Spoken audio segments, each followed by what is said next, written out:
Welcome to Network with NetWorth. I'm Serena Miranda. Serena Ogwin Miranda. I forget, I gotta have a long name. And today my guest is Kasandra. Help me with the middle name. A long name like you, Kasandra Vitacca Mitchell. Vitacca Mitchell. And I'm so glad you're here with me today because you are one of the first people I met in my journey to re-enter I guess being self-employed. I have always been working for a school district or my husband. I was his operations manager for many, many years for his real estate business, our real estate business, right? But this is now my own project, NetWorth Insurance Services. And I'm starting to get out there and I was so honored to meet you at NABO. And that was one of the first organizations that I joined, and it has been so fulfilling. I plug it everywhere I go. I've just been really grateful for the women I've met, the encouragement, the advice, and I'm just really impressed with the entire organization. Yeah, and you were one of the first people I met. Nice. And I thank you for being here. And today's Monday, Motivational Monday, and Monday Motivation, however you want to say it. And I thought of you. You were one of the first people because you gave me motivation. Amen. When I heard you speak, I said, I want her around me because you just give this energy of focus and motivation. And, nice. And I just really appreciate you. And so tell us a little bit about yourself. Sure. So it's always such a fun question, right? So yes. Do it in a minute. Let me tell you about myself. So about myself. First and foremost, I am a very happy person. I use the word happy. It's a generic term, but by the grace of God, I do happen to live and have for a lot of years in a very at peace, content, exuberant life. It's almost a little embarrassing the older I get because it's almost silly like as an adult. And I think they have this image sometimes I should be so serious. I am serious. I know how to be serious. I run businesses. I run families. I know how to do things. Mm-hmm. But life is fun. So I want to start with that. Who am I? I like having a good time. I like laughing. I like smiling. It's important. It's who I am. So beyond in terms of who I am in that respect, I run a lot of businesses. Have been you met me. I don't think you knew at the time. When you met me, I probably introduced myself. I probably gave you a business card with a little treat, a sweet treat, yes. A nice, healthy, sweet treat, because I have a business where I own vending machines that I fill with healthy drinks and snacks. And then I turn all the net profit over to charities. So I had retired before you met me. Before anybody in San Antonio met me, because I moved here in 2020, I had retired from running an independent financial services practice. I had spent almost 12 years as a wealth educator. In that process and working with people and their money, really what you're doing, the way I approached money, I was not interested in selling people product. We sell product, it's insurance, investments. Right. I was interested in people learning how to use them because money is not math, money is human behavior. And so people don't know how to interact, think about, feel about, understand money. It doesn't matter what product I sell them. And I don't like selling people stuff. I want them to go for solutions. And so I ended up coaching. Coaching came very naturally. It's even before the financial services practice. I was in the world, sort of the corporate world of training and development. So personal efficacies. So my point, all this is to say, who am I? I spent my whole life helping individuals increase their potential, whether it's career potential, their job performance, their economics, and now it's moved into even their relationships with their spouses in terms of I care about people's marriages and even their spiritual walk. So that's who I am. That's wonderful. And that's what caught my ear was your history of being a business owner and the way I'm an educator by heart. So that's where I feel I lay a lot of my information in. I like to educate and inform, and I'm just that type of person. It's like, yeah, I sell insurance, but really I just teach people how to insure their property and their lives. That's really about it, right? But one of the things, I remember going to the luncheon, it was the NABO Lunch Connect. And you gave us these resources on financial, right? And it was a category, how to categorize your life or what finance is. I still have the chart. It was like this chart. And that caught my eye. And then you're like, and then healthy treats. And I was like, how does this go together? But then you shared it with us. And I just thought it was really it's like you've evolved into this amazing, it's just all led to one thing, right? And now you're doing coaching and this book that you've written. And that was before even. Healthy Treats came after. I mean, so I was coaching and speaking. The book was published in 2019. So that was all before. When I got to San Antonio, because it was also the lockdown, I got here 2020. So it was a lockdown. I had retired in 2019. I just was I took an executive sabbatical. I took an entire year off, It was nice. Because it's all I've ever done is kind of be head of household, is work. It's all I ever thought about. It's all I ever wanted. So all of a sudden I'm like, wow, I get to do whatever the heck I want. What do I really, really, really want to do? And so I checked out. And I wasn't, I still interacted with people. I still, it's just, I stopped trying to make something, trying to invent. I just stopped trying to produce, just live for a while. And it was brilliant. So Healthy Treats for You really was, honest to God, it was a pure business play. It was a tax play. It was a business play. I had already had another business that I turned all the net proceeds over to the contractors that I hired. I won't get into all the details of that business, but it was just the way I had structured it. It kind of worked and kind of didn't. And it was all charitable again. So I was again looking for that model. So Healthy Treats, because it's a model that's easy to work and then turn all the profit. It's just easy, long story short. And so that's how I met y'all. The only reason I joined NABO, truth be told, is because I love us women. I need women. I tend to relate more to business women. I tend to relate more to women who are either at a high executive level or running their own business. And so y'all made sense to hang out with. And you do. I love you guys. So I know. Well, let's get into motivation, because you motivated me. So I have some questions for you so we can share with our community and get some insight for this. Yeah. So how do you stay motivated, especially on Mondays? And my question with my previous guests is, Mondays tend to be a bad word in some groups, whether we have employees that we're trying to get motivated or we're trying to get that noise out of our head and have a good beginning of the week. How do you do that?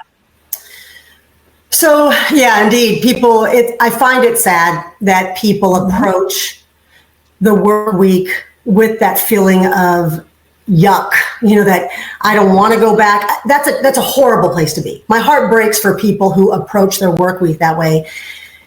It is not hard for me to get motivated to start a work week because I understand why I'm doing what I'm doing. And so you ask me, how do I get motivated? I don't have to get motivated because I work with a sense of purpose. I know why I'm doing it. I've been very fortunate that I have been blessed to be able to do what I want to do, what I believe is my calling to do. So I love work. For all intents, let me full disclosure, I am a workaholic. I have a problem. And it's not funny because I actually have put myself in the hospital on 4 different occasions because of it. I love work. I will overwork. So when I look back when people ask me, what do you have I'm one of those weirdos. I may not be the best person to ask. However, because I know what it takes to be successful, because I know what research proves works for people, I have a presentation that I delivered, do what the successful do, get what the successful have.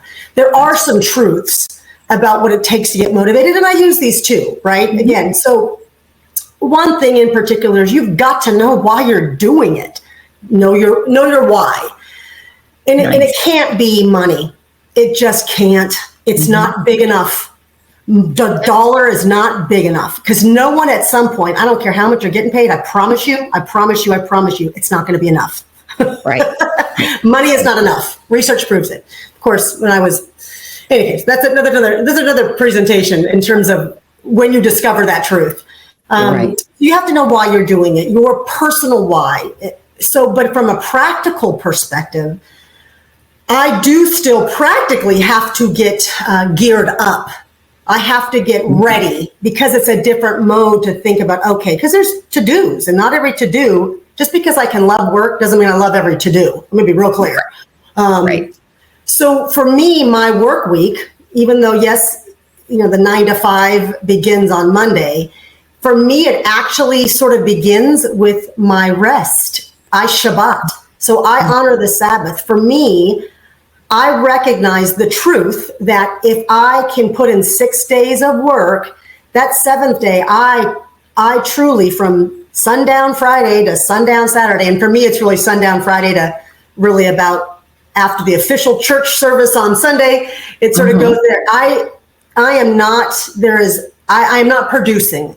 In the 10 words, it's called Devarim. Some people know these as commandments. That's not what the word is. The word is Devarim. The word is word.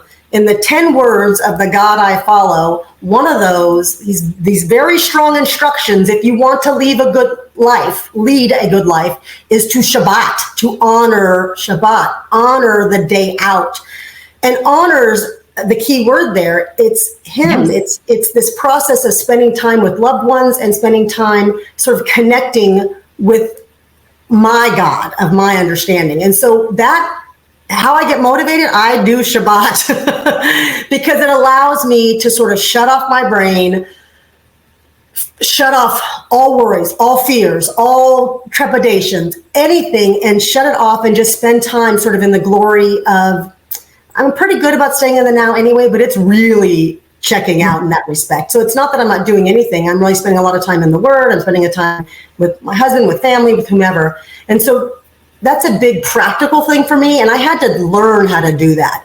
In fact, I learned how to do it back when I started my very first entrepreneurial endeavor back in 2007, 2008. That's when I really put it into practice because I knew I wasn't going to make it at the high level that I had to work and the intensity if I didn't honor that time out. And it made a world of difference. So that keeps me motivated. And so that's a practical sort of taking that full day out. The other part of getting motivated for Monday for me is also, it kind of starts on Sunday. So my work day starts on Sunday and it starts pretty much anywhere from 1 to 3 o'clock-ish. I'm kind of checking into the day. And it goes not just in looking at sort of planning the week, like who do I need to call? And I do a brain dump. I have a certain type of journal that I like to buy. I mean, I know down to like, they have to be hardbound. They've got to be, we're goofy. Like we have systems that work for us, right? So these little journal things that I buy, and I literally just brain dump everybody I got to call, everything I got to do, just everything, even if I have to I got to read that article or, I got to think about that. Even if I just got to put some brain down, I'm literally just dumping. That's what, and then I kind of think through, okay. And then I schedule them. And then I literally go take these things and go, okay, where am I going to do I schedule that for the most extreme one will be like when I think about something. I have to think about something. So I'm going to think about it. I will literally put a half an hour, think about this on a day and schedule it. And I will block my day. I will do that for the week. And so I'll block out my week. And sometimes some of those blocks are think time. And others are like who I'm calling and who I'm writing and what I'm meetings, etc. So the time blocking happens on Sunday as well. And so that lays out the week, but that week is laid out because I've reflected upon what I set out to accomplish for the month, which is what I set out to accomplish in the quarter, which is what I set out to accomplish based on my annual plan. And my annual plan, which I do every year, starting in about October-ish, I start actually putting thoughts on paper. And by the end of the year, I've written it all out. And that started from even my whole vision for my life, because I even have a whole sort of board. It's not a lot of my stuff is writing. I'm visual in words as well. So I have a visual board about the vision for my life. Like, I mean, 10, 20, 30, 40, 50 posthumous life even. Like literally even the legacy is part of that. So I'm taking all of that and funneling it down to this week. And so literally every Sunday is kind of a little bit, and it doesn't take that long because it just doesn't. I'm not even sure. Maybe at the half hour at the tops, and that'd be too long, probably. Maybe it is. It probably is, 20 minutes to half an hour of just dumping all the stuff. And then I actually will start. So that's how I get myself motivated for Monday. I prepare for it. I've been on this journey since January. Sundays are my time in the evening. I sit down after, because I always tell the kids we try to have Sunday dinner because they're all in their, or they're young adults. So their schedules are everywhere. So I'm like, I like to make dinner and everyone come together. We have our Sunday dinner. And then I sit down and I write it all out. And I have my notebook. I like the softbound. I'm a softbound, and I love it when they have this little. Okay, see, right? Isn't that funny? That matters, though. Those little tools. Again, I like the writing tools. I know people like electronic tools. I'm not really part of that generation yet, so I mesh them, but yeah. I go back and forth, but on Sundays I like to plan, and then I put it on my Google Calendar, and I just kind of look over my calendar, make sure. But yeah, sometimes I even have to block out the kids and the family. So because we have so much going on. Yeah. So Sundays, I like to kind of sit down and look over my week for that on Sundays. You will find anybody who has any measure of success is planning. People who tell you they wing it, good luck. Yeah. Yeah. I mean, hey, more power to you. I'm certain there's some people out there that can just wing it. There are things I can wing, but I can wing them because I've spent decades planning stuff. So my winging it is based on like 20 years of knowledge of stuff. So I'm not really winging it. You know what I'm saying? No, you're not.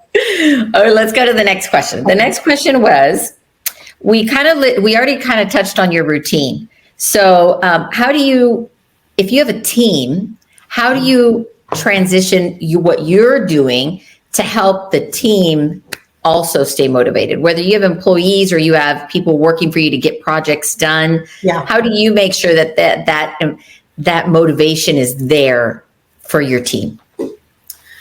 So I've absolutely had lots of teams in the past. My current endeavors do not. In fact, I built the business model specifically because I did not want any team. Doesn't mean I don't hire contractors, but I was done with the team. I had done enough teams. That's a lot of work. That's a different level of work. That's a different level of management, because it's a different layer of your job, right? When you're now having people who you have to deal with their mind and their heart and their home life and so how to motivate them. A huge part of that is teaching them the principles of their own, laying out their own plans, right? So helping them understand you've got to be disciplined, you've got to be organized, and teaching them the tools and the techniques to do that, and figuring out, because a lot of people aren't. You have to teach people these things. You have to learn them. And a lot of people don't understand them. I teach one of the presentations I give is about time management. It's about time. I call it time control. How do you control time rather than time controlling you? Because people love to say, I don't have the time. And that is complete BS. You have as much time as everybody else. Yes. You are not organized enough, intentional enough, clear enough about what you're doing with your time and how you're spending that time, or even the why. Why would you dedicate time to this area of life? Is it giving you what you want? And so a lot of when it comes to team members, it's funny because you almost don't have to motivate. You don't have to use extra special techniques for people when you can get them to sort of map out their plan, map out what they want to achieve, organize their time, they'll kind of take care of themselves. It's like, and they're either going to be into it or they're not. Like, I don't have to force you to be motivated. Motivation is an internal game anyway, right? That's, you either want to be somewhere or you don't. And that's where your time will tell you whether you want to be somewhere, because how you tell someone you love them is time. It's one of the ways you tell them how you love them. Where do you spend your time? Because, and again, it's what you want to do. You will spend time doing what you want to do. And so if you don't want to spend the time at this job and you'd rather spend the time complaining about why it's horrible, then you probably shouldn't be there. That's great. You know, I mean, there's a point at which you're like, maybe you should do something else. So again, I focused on tools and techniques when I was working with people, working with the team to help them structure their time, their day, and also made it really clear what, along those lines, here's what the company goals are. Here's what we're trying to achieve. Here's the vision. Again, same thing. Here's the vision. Here's the dream. Here's the hope. Even to the point of, these are even getting people even invested in, this is what it really costs to run this business. Like, this is what it's about. Because everyone loves to tell you they're worth so much more money than they're worth. Okay, go make it. If you really are worth that much money, go ask somebody else to pay you that dollar and see if they return it to you. Exactly. Yeah. You're worth kind of what the market will bear and someone else is willing to pay for you. And so get honest. And that's one of the things I'd help people understand. Get honest about what the money really looks like. Because again, people will start to get wonky with, well, I need more money. Well, do you know what it really looks like? Do you know what your competition really looks like? Do you know what your skill set really looks like? I have no problem telling people this stuff. Like, and being real clear with them, you don't have what it takes to make that level of dollar. You're never going to get it until you do some things. And people believed me because I would present them research and they knew I wasn't trying to. I would tell them all the time, I don't need to keep you here forever. I hope you go get a job. I hope you get more. I don't need you forever. There are 8 billion people in the world. I promise you, I will find more staff. I want you to get as much as you can possibly get out of this. Let me help you do it. And when they know you're kind of on their team, like, I'm working harder for them. That was what I tell them too. Do not make me work harder for your job than you'll work for your job. I want your success, possibly more than you. And if that's the case, you might want to reconsider. Then I definitely don't need to pay you more money. Exactly. You should want it more than I do. And so when you can cultivate these things, again, it's kind of the heart attitude and then skill, techniques and tips, tricks, techniques. Right. It works out. It works out. So I never had problems with teams because. You have the structure. And the structure, I think that's definitely key. I just recently hired a new employee, a friend of my son's he's like, Serena, I really want to work with you this summer. He's an A&M student. And I said, okay, but you have to get a license. I said, I mean, I can't pay you. I need somebody that has a license because you're going to be talking to customers and you can't talk business if you don't have a license. So he's like, okay, I'll do it. So he went and got his license and he tells me, we sit down every week and we go over what our goals are and what we need. And he's like, he knows he makes commission if he can bring in business. So he goes, I need to talk to more people. And I'm like, okay, let's go. And it's so weird because right now everyone's all about the Gen Z, working with Gen Z. And I'm like, I have 3 Gen Zers, okay? I'm like, my kids are Gen Z. They all work with us. They all work with the family. Nice. Just the other day, my son went to a training and he taught me, he goes, Mom, on Sunday night, I'm doing a calendar audit for my week. And I was like, tell me more. What does that mean? And he showed us the training. And so we sit down. That's kind of where I sit down on Sundays and I go over I audit my calendar. Yeah. And my 20-year-old showed me how to do that. Nice. So, it's been interesting. One of the last questions I have is, what advice do you have for new business owners because sometimes being a new business owner, you've had many businesses, but when you're a new business or you're launching a new business or you're revamping a business, how do you stay motivated and focus. Before we dive back in, let me share something that's been helping so many of my listeners lately. Are you legally ready? Most business owners aren't until it's too late. I'm Serena Miranda, and I help small business owners stay protected with affordable access to a provider law firm. Whether it's contracts, collections, employee issues, or compliance questions, you don't have to go at it alone. Legal protection is no longer a luxury, it's a necessity. Let's get your business legally ready. DM me, Serena Protects, or click the link in the show notes to schedule a quick legal readiness call. Now let's get back to it, because staying legally ready is one of the smartest moves you can make as a business owner. Yeah, so gosh, I've done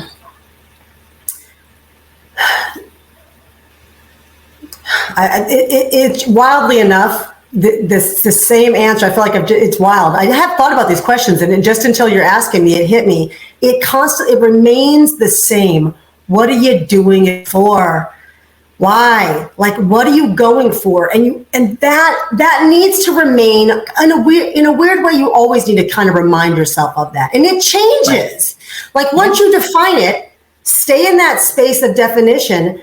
And then it'll change a little bit as you move along. So, and I say that because for a new business owner, when I launched into my first business, I had come off of corporate America, right? I had left corporate America, and I had PTSD. There was a bit of trauma. I'm not so sure. It was. There was a break, and it was painful, and it's hard, and you have scars and wounds and hurts. And I thought, I cannot keep working for people. But I thought, what the hell do I do? How do you do this? Now, because all of my career, it had been very entrepreneurial. I had run divisions of companies. I swear to God, people would hire me, no lie, because they didn't know how to figure stuff out. So they'd be like, look, just come in, be my right-hand guy, and just figure it out. Here's stuff, figure it out. Nobody else can. I don't have the time, but there's compliance issues. A lot of things were like federal mandated stuff, and they're like national, issues that were like, we're going to lose our licenses to even work anymore, but we don't know how to figure it out. In any case, I did a lot of that kind of work for companies, corporations, universities, nonprofits, right? These areas of like, oh my gosh, kind of crisis management, come in and don't let us go under kind of deal. Yeah, even that, we're way under budget kind of stuff, or not under budget. We're in the red. How about that? So right. I did a lot of fixing of people, getting them back, what I call getting them off of dead center, getting them out of the hole, getting them back into an operational system where they can move forward, and then bringing people in to take over the job. Like I was never the person that was going to stay on forever. They would want me to, but I knew I wasn't. I'm one of those, I'm what's called a quick start. I'm one of those, get something started, get it running, get it operational, get it flowing, get the money going, and then turn it over to other people and let them run with it. I'm one of those. Nice. I sell off businesses kind of person. Yeah. So when I first started though, before I figured, so that was what I did in corporate or when working for other people situations. So when I actually was like, okay, no, I'm no longer going to do this for other people. Now I got to do it for myself. Right. All of a sudden you're like, oh shoot, what do I do? Like I had their problems to solve. Now I've got to solve my own. Well, my own was I got to pay my mortgage, pay my car note, provide meals for my son. I was a single mom at the time. So my motivation was I got to eat. I was real clear. I had no cushion. I had no husband to fall back onto. I had nothing. I had gotten zeroed out. Just another story for another day. So my motivation was desperation a little bit. And I knew it. And it was helpful because I had no ego. Because this is one of the things about being in business for yourself. You get rejected a lot. You get told no all the time. And God forbid, everybody thinks you're trying to gouge them for dollars. Everybody thinks you're a shyster. It's fascinating. And the thing is, I didn't have the time or the energy to play that I'm your best friend. No, I'm not your best friend. I'm here to do business. Right. You either are ready to do business or not. And so I had no shame asking people within 5 minutes practically, what's it going to take to do business with you? You know, what's it going to take? And so I was almost pushy. I was pushy for some people's tastes. For other people's tastes, they loved it because they're like, oh, you're so refreshing because you just cut to the chase. Yeah, I don't have to sugarcoat it. Yeah, right. And so, again, my why was I got to feed my family. So, and wildly enough, I entered the financial services business to feed my family, not because I wanted to. Talking to people about their money has got to be the worst profession ever because people lie. They don't tell you the truth. They blame you when it's their fault because they won't do the hard work. It's disgusting. It's awful. I hated it. And simultaneously loved it because I love talking about money. It's crazy. Mm-hmm. So I had a passion for the process. I had a passion for the subject. I still like it. It was actually trying to sell people to buy me that I couldn't stand. Yeah. I couldn't stand that. I just wanted them to like get it. Like just listen to what I'm saying. Look at the math, look at your human behavior and be honest. And people are so not honest with themselves about what matters. And that was the hardest part for me. So let me go back. What motivates you? And I don't want to get, you have to know why you're doing it. And in the beginning, absolutely, I was feeding my family. So for the first 3 years of running my financial services business, mind you, I'm winning awards, I'm winning trips, doing a great job. I'm a hard worker and I put in the work and I knew what I was talking about. I different reasons why I already knew kind of all the topic. Even though I'd never been in the business, I kind of knew everything that they were saying. And eventually learned to actually love the process. When I finally kind of got over the fear of I'm not going to be able to feed my family or feed my kid. And I realized, no, you know what? This is the greatest thing ever. Like I literally can decide what my time looks like. Yeah. Then it became, that's when I began to realize why I had such a hard time working for somebody else. For me, my why is my time. My time. I don't like wasting. It's why I don't watch TV. It's why I don't talk about. Don't ask me anybody who's on TV. Don't ask me anybody who does popular music. Don't ask me anything about popular culture. Don't ask me anything about what the masses love. Right. I don't know. I don't. Doesn't mean I don't know human behavior and how the masses think, but I just don't know all the names related to all these trendy current things. It doesn't matter. It's not my thing. I don't waste my time reading that kind of stuff, listening to that kind of stuff. My time matters, how I spend it and how I give it.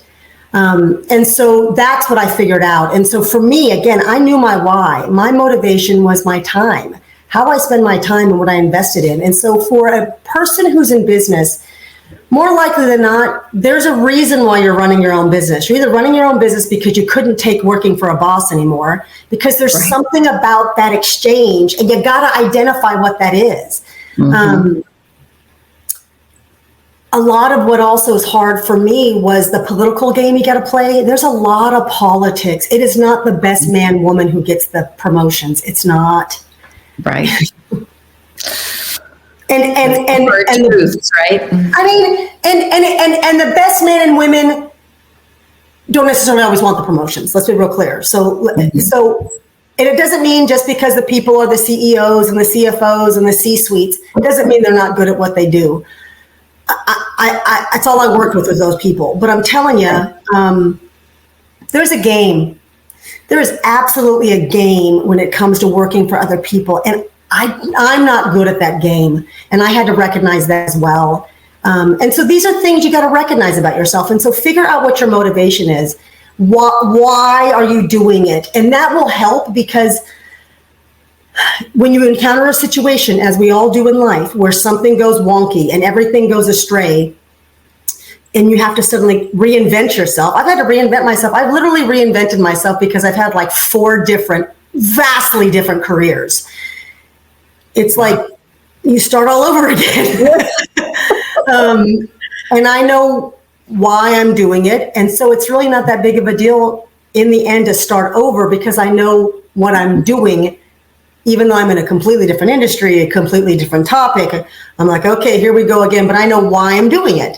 And so then I can make it happen. And so eventually I succeed again. So long answer. But.